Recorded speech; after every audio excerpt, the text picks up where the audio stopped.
Hello, welcome to Rowan College of Burlington County Accounting Day event. I'm your host, Assistant Professor Tina Burrell, who's also the chair of the accounting department. Today we are honoring Accounting Day, which is May 19th, 2022. It is on this day that individuals celebrate those in the accounting profession. So in honor of today, we're going to have a guest panel discussion. We have two individuals that are accounting professionals that's going to share their stories as well as clear up some myths about the accounting professions. So I hope you enjoyed today's discussion, learn a lot about the accounting profession, and for those out there that are accountants, we celebrate you today. Thank you. I want to welcome my guest panelists, Ms. Sheike Sharpe, Ms. Jennifer Hodder. I would like you guys to introduce yourselves, explain your careers, and share any interests or hobbies that you may have about yourself. Okay, so we'll start off with Ms. Sheike Sharpe. Thank you, Tina.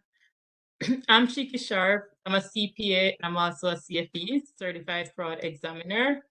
I'm the owner of Sheike Sharpe Consulting, and we provide accounting, tax services to small businesses and individuals, as well as forensic accounting to small businesses and individuals. In my free time, I do work on my foundation, which is Future Bright Foundation. It's a foundation that I created back in 2015 to help children that are living in the community that I'm from, originally in Jamaica, that may need help with school supplies. So that is the main focus for Future Bright Foundation, and I spend a lot of my free time doing that. Awesome. Thank you so much for sharing that background with us. Now, our other guest panelist, Jennifer Hodder, would you like to share a little bit more about your career path and your interests as well? Yes, I own Burlington Business Solutions. I have been in business for over 20 years. I graduated from BCC with my associate in business administration. I then went on to Rutgers University in Camden and got my School of Business degree, Bachelor's of Science in Accounting. I started my business in 1999 is when I started doing it on my own. I had small kids, started off doing it part-time. I then got my EA and got licensed by the IRS with my enrolled agent certificate. I've been practicing basically tax law is really what I deal with the IRS mainly. I also do bookkeeping for small businesses and help some underprivileged areas in my community, and also retirees for free as a I don't know how to say that, sorry. That's okay. So I travel a lot. I enjoy fishing and boating, and I do that on the side. Awesome. Thank you so much, both of you, all for sharing the information about yourself, so we now can put a face to the profession and see there are real individuals with real life responsibilities that does more than just what they do in the accounting field. So thank you guys so very much. Now we're able to jump into the discussion, the meat and potatoes, exploring the myths of the accounting profession. Oh, there are so many. There are so many. But we were only able to narrow down about 4 of them. So we'll give about, a 10-minute discussion on each, and any vital input you want to contribute to these myths would be helpful. Okay. Our first myth, I hear a lot of students as well as individuals say that math is the same as accounting. Is that true? No. Take it away, I don't think it is. I think I only That's took true. one math class the entire time I was in college. So, Yeah. but accounting is it's investigation math. I could that you're finding numbers and you're showing how the cash flows through different accounts. Yeah. That's really the math that you do most of the time, with the exception of some depreciation and other items. But it's not a math. You do not have to be efficient in math in order to do that. You just have to, you need to know the basic skills of math. You don't need the calculus or the trigonometry. That doesn't play usually in the field. So math isn't as important as the basic reconciling your bank book and that kind of math. That is so true. Okay. Yeah, so I'll definitely agree with Jennifer. I think because they see numbers or they hear about numbers, they think, okay, it's math. For me, I did my bachelor's in accounting. I did my master's in forensic accounting, which is totally investigative, like, fraud and stuff like that, which is not math. I started my career at a Big Four accounting firm, and I started in auditing, which is totally different from math. Yes, the numbers are there, but you have to know how to write your reports. You have to know how to analyze data. So it's definitely more than just math for sure. I agree. I agree with both of you. And what I, on average, tell my students that if you can add, subtract, divide, that's the most. We use calculators. Yeah. Like I use my calculators all the time. So you don't really need to know No. how to do those by your head, Calculators are there. Yeah. So don't focus too much on the calculations. Once you do your add, subtraction, divide, multiplication, and you get your numbers, now what does this number mean? Okay. As it relates to the financial statements, as it relates to recording journal entries, as it relates to investigation, what does it mean? That's the most important thing, not the physical calculations. Exactly. So I tell students, get away from the calculations. I know you want to know how to finish this problem and complete this problem, but once you get it, what does it mean? And we go from there. That's where the accounting part begins. Exactly. So thank you. So glad we cleared up this myth. Math is not accounting. Math is math, which is calculus, algebra, trigonometry. Yep. And accounting is tax, auditing, financial accounting. Correct. Good. Perfect. Thank you so much for clearing up that first myth. Our second myth, we have here individuals saying that accountants are boring. We're boring. No life. We have no social skills. We just are bean pushers. You heard that, and that's it. Ladies, please clear up this myth that accountants are boring. So that is not true. I feel like you're going to be the type of accountant based on your personality. So you're not going to be a jovial, fun person, and then just because you go into accounting, it's like a switch turn and you become a boring person. That's not true. For myself, I'm literally the life of the party. If I have a family gathering or if I go to a party, I'm the first one who's going to be like, we should take a shot, It's a party, let's celebrate. So I'm totally far from being boring. I think though, accountants or people who become accountants are usually more conservative. Like on a daily basis, you wouldn't see me with like bright green hair or purple hair. And I'm not saying nothing is wrong with that. Like people personality shows differently, and you would not see me doing that. And I think I'm conservative, and I feel like most accountants are, but it doesn't mean that outside of the accounting profession, I'm not a fun person, So it's totally false. And you will be the type of accountant that you are, So if you're a fun person, you're going to be a fun accountant, So it's definitely not true. True. Jennifer, are you boring? I am not boring, and I don't consider accounting boring. I enjoy the aspect that I enjoy about accounting is you get to meet people and find out a lot about their lives when you do their taxes.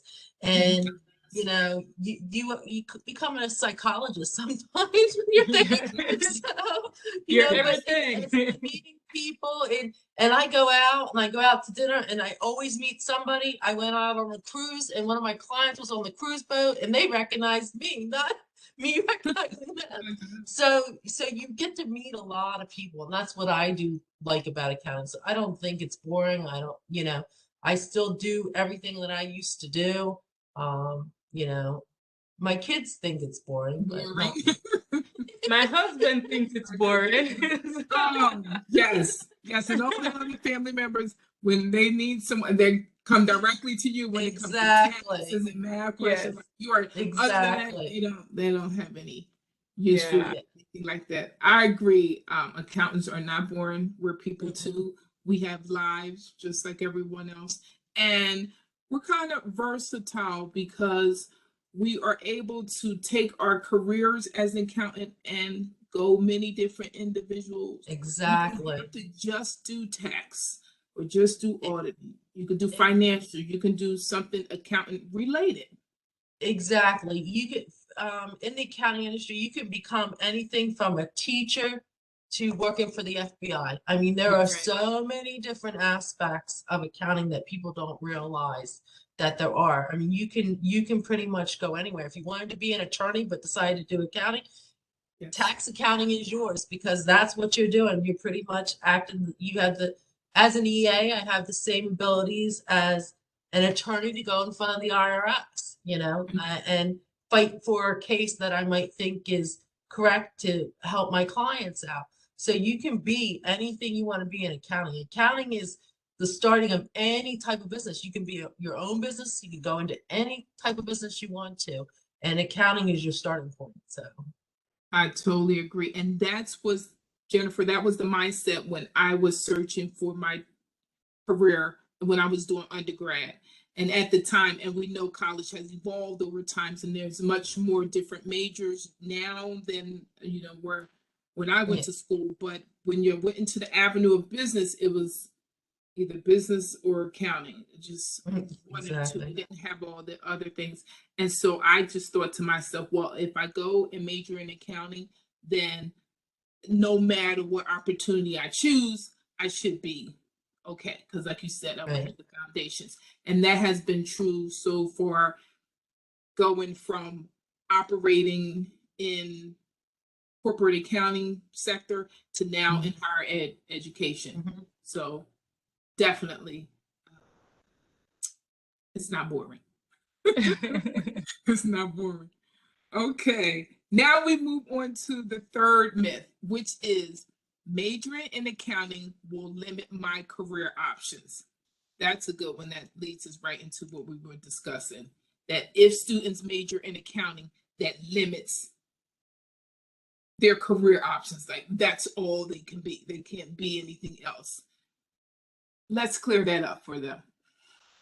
Right. So that is not true. Like Jennifer touched on that a little bit just now, where you can be a teacher, you can be a lawyer, a tax lawyer, you can be different things. For example, for me, I started out in accounting, I started out in audit, then I was in tax, then I'm in forensic accounting.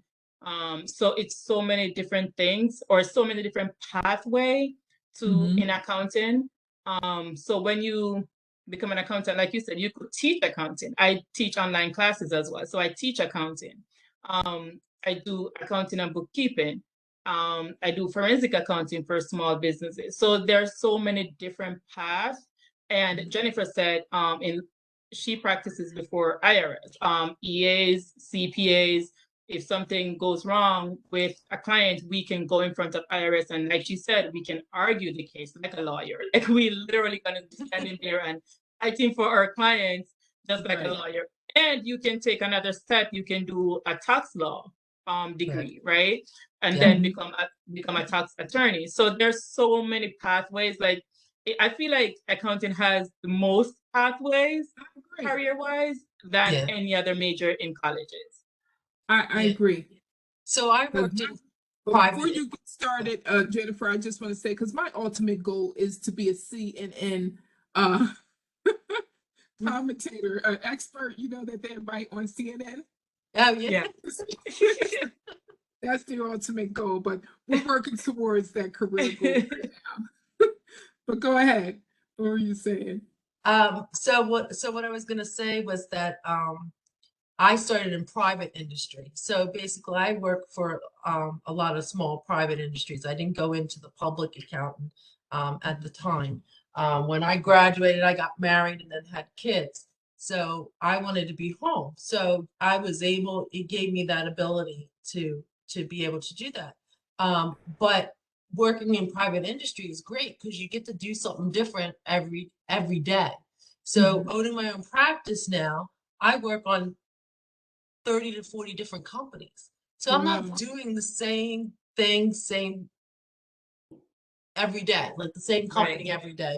I'm working in different industries. That's what I liked about it, because I did go in to working for like a corporation and did accounts receivable. Well, that's what all you did. So people say you're going to do account. I was bored with accounts receivable. You know what I mean? Like I like having my own practice and doing taxes. The taxes allows you to work with different people, different clients. You're taking on a different project every day. And that's where accounting, it makes it very interesting if you're taking on different projects every day. Right. Instead of just doing the same old, and it does take you to many different industries, because any organization, big or small, profit or nonprofit, they need an accountant. Needs an accountant or accountant department. Either you're on site as an accountant that's working for that organization, or they outsource that duties to, as you say, to you or to any individual. So that's great, because I've worked in industries that went from working into the hospital environment, education environment, logistics environment. It was endless. Utilities. It didn't matter what organization I worked for. There was an opportunity there. So I'm glad that we was definitely able to clear up that myth for majoring in accounting will limit your career paths and options. No, it won't. And then hopefully students will see all this information we shared with them today about the profession and get excited. All right. One of our last myths we have here is the myth of I need to know about taxes to be an accountant. Well, I guess Jennifer and I, we're doing taxes, so we can say you don't. Come on, you're supposed to tell me no. We do taxes, we do other things though. But yeah, you want to go ahead, Jennifer? Sure.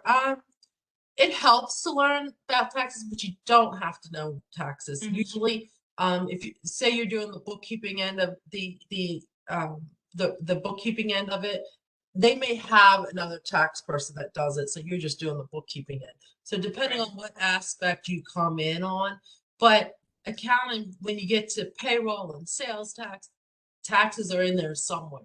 As far as if you have to do a state audit, you kind of have to know, you know, what's taxable, what's not taxable when you get into private industry. But you do not need to know tax law. Normally, if that's not your expertise, they'll have somebody that actually does that. So. Right. So you're definitely going to do tax classes. You know, if you're majoring in accounting, you're going to do tax classes. But even for myself, working with, I was working for one of the big 4 accounting firms, and people hear CPAs. And when I was in audit, we'll have our visit time January through April. And people are like, oh, that's because you do taxes. And I'm like, no, I don't do taxes. At the time I didn't. I'm like, it's most year end is December 31st. So we're doing financial statements audits, and it's around that time.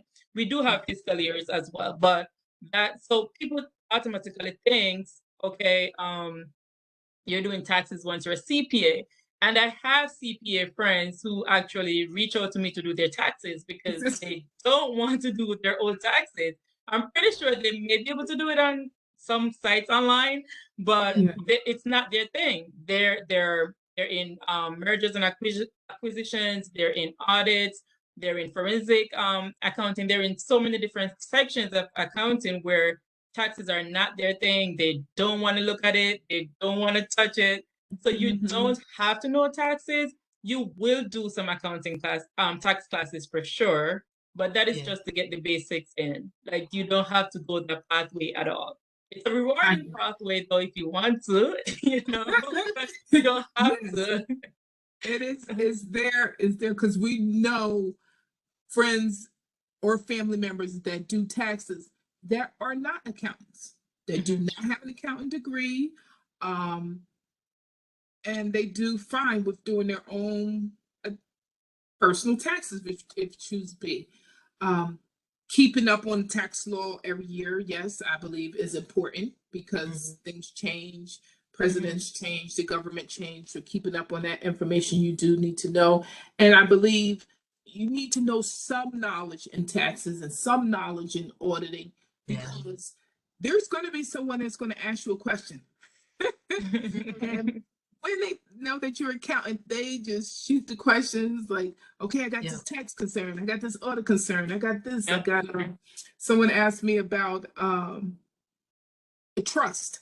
They had a trust concern, and mom had passed away, and how was the trust? I was like, oh, okay, I got you. So they want you to be well-rounded. They do want you to be well-rounded and versed in everything. So having some knowledge in tax is important, but you don't have to, as you guys said, major in that area. It's just not your cup of tea. For me, it's not my cup of tea. Jennifer, I applaud you, and I applaud you as well, Sheike, for dealing with clients. I'm not a client person. And with individuals, you have to be a special person to deal with clients during tax season. Yes. It's not my favorite part of my job, though. It's not my favorite part of my job. Like, I wish I could just sit behind my computer and do my work and have someone else deal with the clients. But I do have nice clients. They're not all bad. There are really sweet clients, organized clients. I love those. Those who they'll come in with their financial. There's not many of those, but yes. I know. I got one last year. And I said, I will need to hire you. Like, her bookkeeping was impeccable. Like, she did it all by herself, and that's not her thing. I think she's I don't remember what she does, but that's not her thing. But she had everything written down, all her estimates, the dates they were made, every single thing. And I was like, oh my gosh. So you don't get many of those, but when you do, you're like, oh yeah. When it's personal to you, you tend to care for your finances, you know. Again, sometimes they say accountants are the worst budgeters, or accountants are the worst person in their household finances. Yes, you can do other people's finances, but when it comes to your own, you're just a mess. Just like doctors are the worst patients. And I have my own account that I have to get stuff together for. So yes, and you just like, I don't even do my own taxes because I'm self-employed and my husband's self-employed. So we send it to an accountant.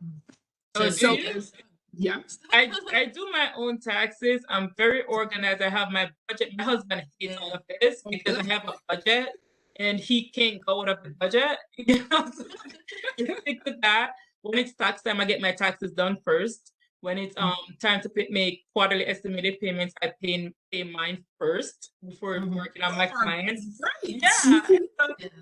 I'm in groups with other CPAs, and it'll be October 15th, and they're like, guess what? I forgot I did to file my own taxes. I'm like, you say what? Like, I did that October 1st, you know? So I get it out of the way so I can focus on my clients. That's just me. But again, not everyone is like that.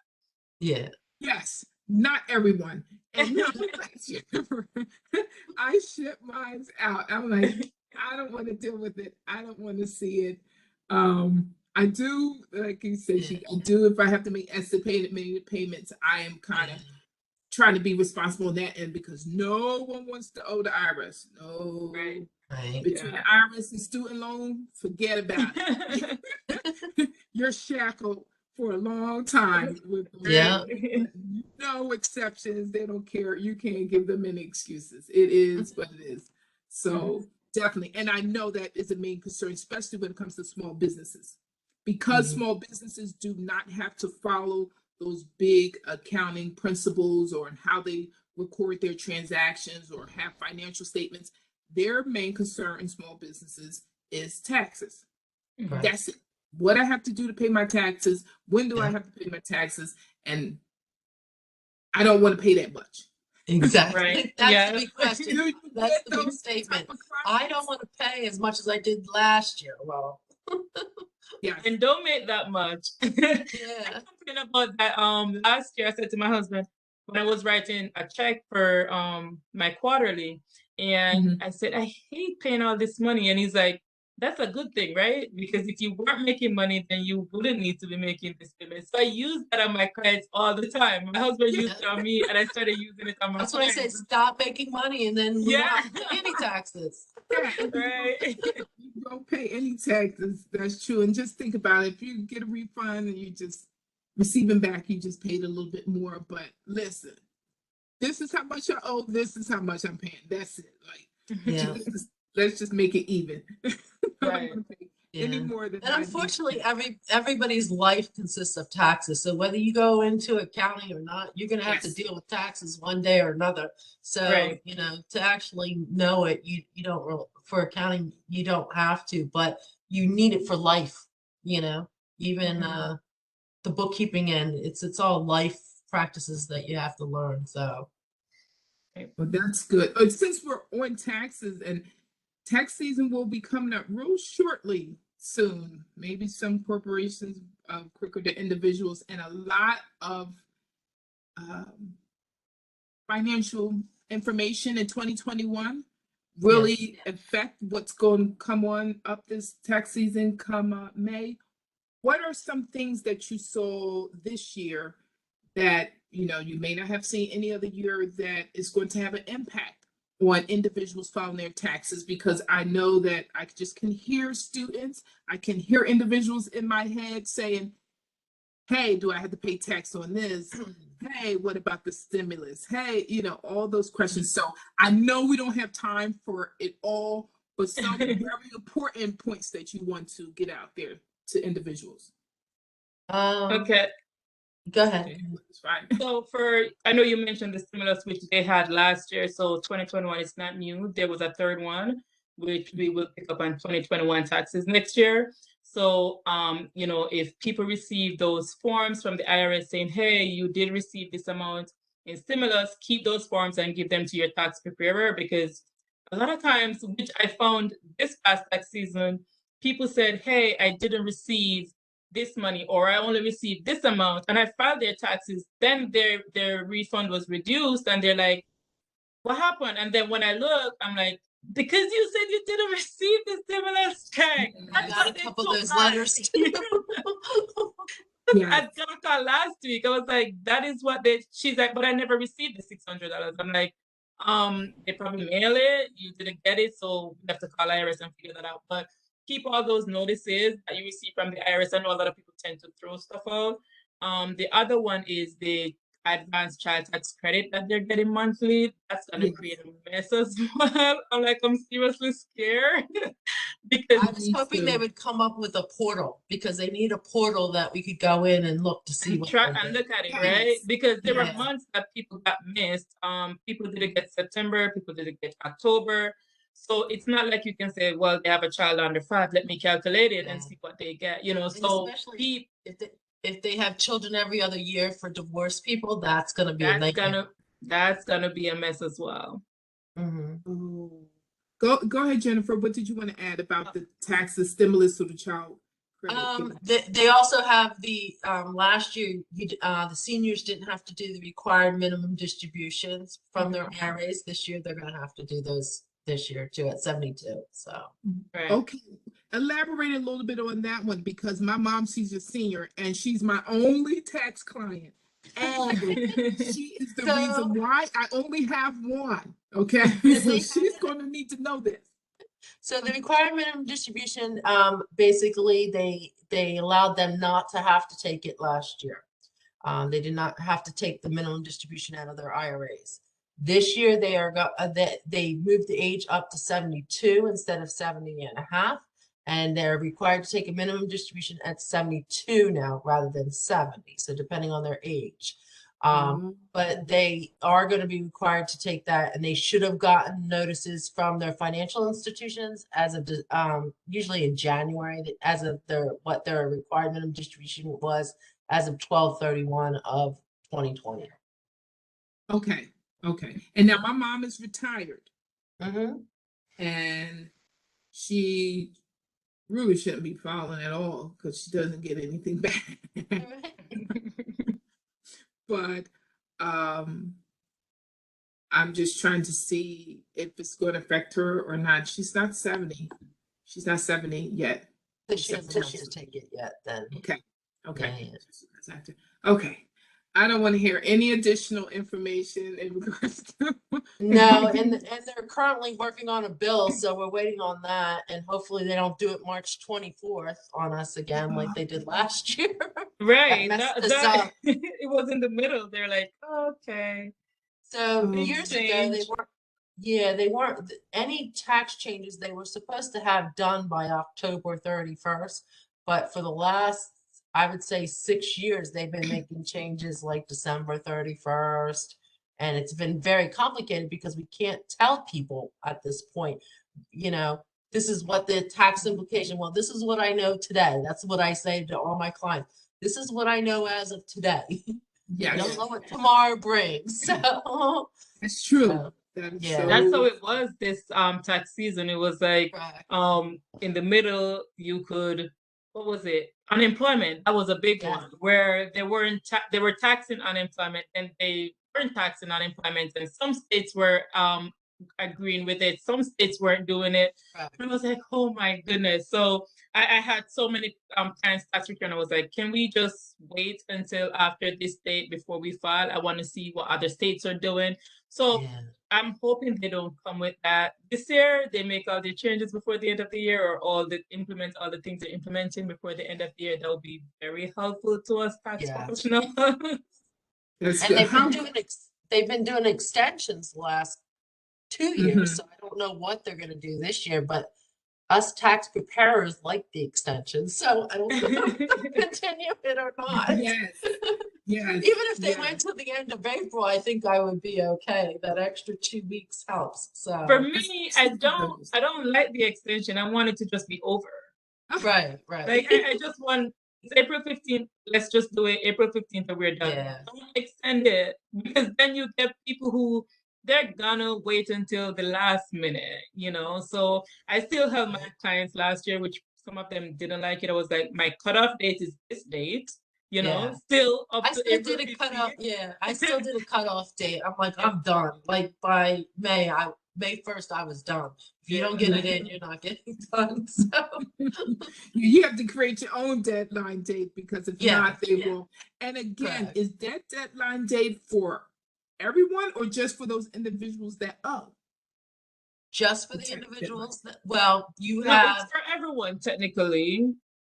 Right, but if they don't owe, they don't have to file by that date. Right. Because it's for everybody, but if they owe, they have to file by that date. If they normally got a refund and they're getting a refund for that year, they're okay. You can extend, you don't have to file an extension. So you only file extensions if they owe.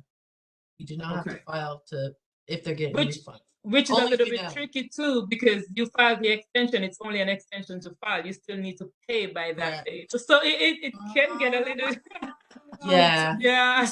It's still wow. But again, that's for individuals that owe. If I don't owe, I don't need to claim your refund. They don't care if you file, Right. Because I have some individuals like, I don't want to owe, and then they wait 2 years or 3 years and then they file their returns or something like that. But the other thing about that, you want to be careful too, because if you don't file within 3 years, then you cannot get the refund again. Right, you'll lose your refund. But the thing is, if you owe, they'll come after you anytime after that date. Yeah.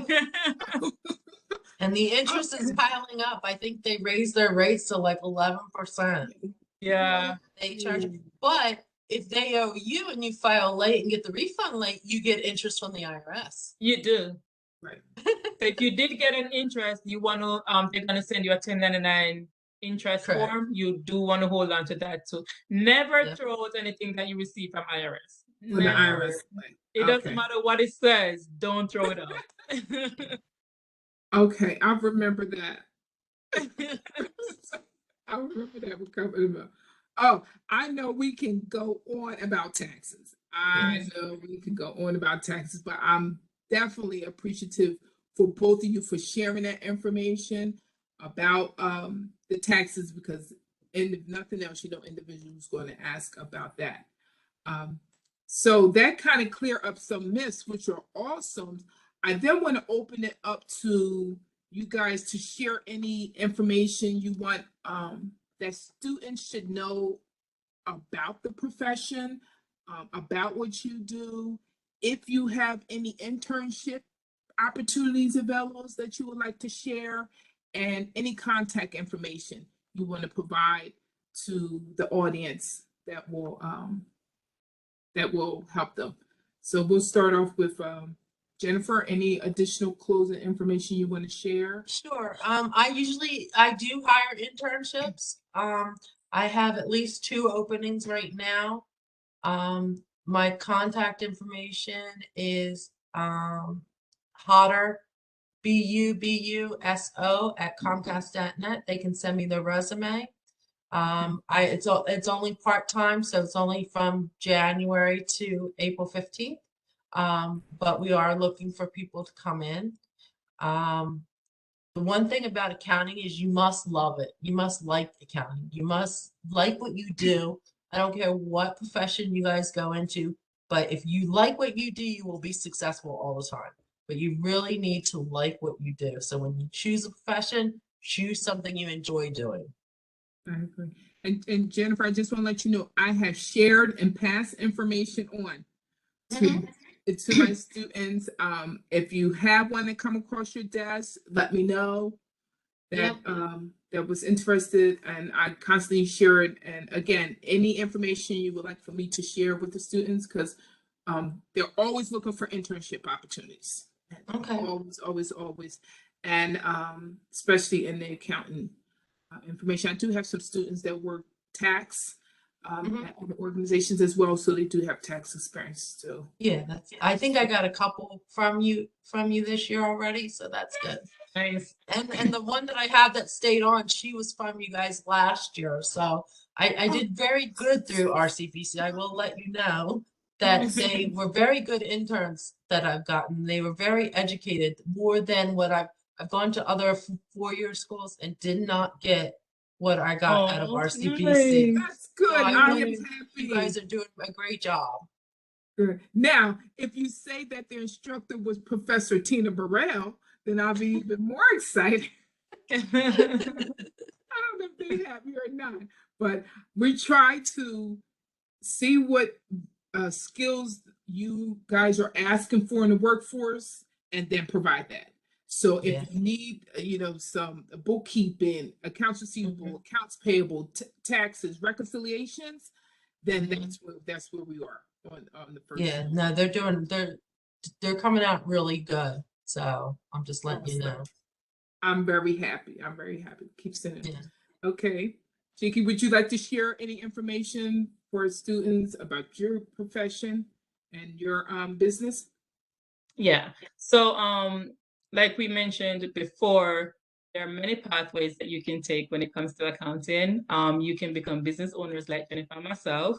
You don't have to if you don't want to. You can go work in public accounting. You can go work in private accounting, private industry, sorry, and just enjoy it. And like Jennifer said, if you don't like it, if you don't enjoy doing it, then maybe you don't want to do it, as with any majors, because then you get into the field and it's something that you're going to do daily. Your projects may change, your businesses that you work with may change, but it's still the same thing that you do. So you do want to make sure it's something that you like or love, like I love it. I've been doing it like straight right in high school. I know that's what I wanted to do, and as I stuck to that profession. So make sure you love it. The other thing, my business, contact, you can email me at info@sheikesharpe.com. My website is sheikesharpe.com. And I will definitely reach out to you, Tina, for the tax season coming up. I may need someone to help with taxes and also someone for bookkeeping. So if they know online, QuickBooks Online, that would be perfect. Yes. Because that's what I use, QuickBooks Online. So I may need some help in that area and also in tax area. Awesome. Yes, definitely send your information my way. Sending it in the email. Like you did, Jennifer, is awesome because I take it and I put it right out there on the Blackboard shell and I share it with all the adjuncts so they can do as well. And I'm glad you mentioned QuickBooks. We also do have a QuickBooks certification class. And it is taught by one of our full-time business instructors, Frank Horancy. And he's certified, and he makes sure that when students enter that class, they're certified as well. So you'll have an accountant or business tutor student, and they'll be certified in QuickBooks as well. So that's awesome. Cool. And as far as tax season, yes, come get these individuals. And yes, you should have all the internships you need, whether paid, not paid, is fine. The experience is so valuable. And I'm glad that you guys are offering these internships because I do remember when I graduated with my bachelor's degree, the school that I went to, I'm just going to say the school that I went to, it really wasn't pushed. It was get your degree and find your way. Whereas though, if you're majoring in nursing, no, it's not that way. You take your classes, you have clinical, you have experience. So by the time you graduate, you're ready to go right there to force. And so that's something that I'm looking to help promote students because they really do want this internship. Now, there is an internship program that we're starting in spring of 2022. It's in our business admin program, where students will meet with the instructor 1 hour a week and then 10 hours during the week, which will be a total of 150 hours during the semester. They will be working in their internship. Oh, that's great. Yes, and we're trying to offer them internships through individuals or references that we get from businesses like your own, from our career center, from this RCBC website called Simplicity. So we can try to get them, if you're majoring in marketing, management, accounting, finance, these are the skills, we're looking for. And we're actually in the work of doing that now. So the course is called Supervised Internship. Okay. I'm looking forward to teaching that. I will be teaching one course come this spring. So I'm hoping it goes well. We have a lot of students, about 50 or so students that will be enrolled to this program. So again, they will be looking for internship opportunities, paid or non-paid. That will be awesome.